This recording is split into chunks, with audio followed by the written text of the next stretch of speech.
Inilah Masjid Tulang yang menyimpan kisah Nabi Muhammad yang sangat luar biasa. Di tengah gurun pasir Arab Saudi yang sunyi, tersembunyi sebuah tempat yang menyimpan cerita luar biasa dari masa silam. Bukan soal harta karun, tapi soal iman dan jejak langkah manusia paling mulia, yaitu Nabi Muhammad SAW. Tempat ini namanya adalah Masjid Al-Izam, atau yang dijuluki sebagai Masjid Tulang.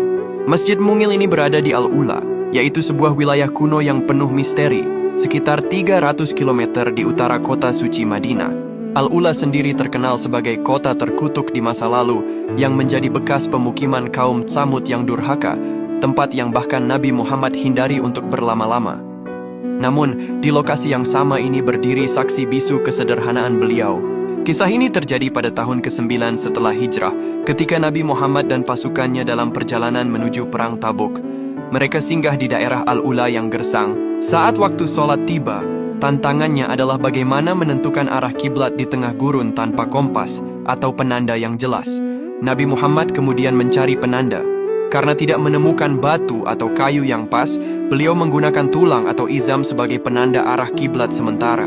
Penduduk lokal yang terinspirasi oleh momen sakral itu kemudian membangun sebuah masjid kecil di titik yang sama.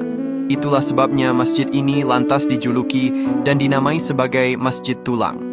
Keajaiban masjid ini terletak pada kesederhanaan kisahnya yang menyentuh hati. Masjid ini adalah bukti fisik yang menghubungkan kita langsung dengan perjalanan Nabi Muhammad. Cerita ini mengajarkan betapa pentingnya sholat dalam keadaan apapun, bahkan dengan menggunakan tulang sebagai penanda kiblat di tengah gurun.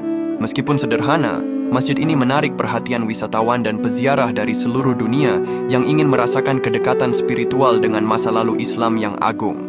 Ya Allah, semoga kita semua bisa beribadah ke tanah suci dan bisa berziarah ke Masjid Tulang Nabi Muhammad ini. Amin.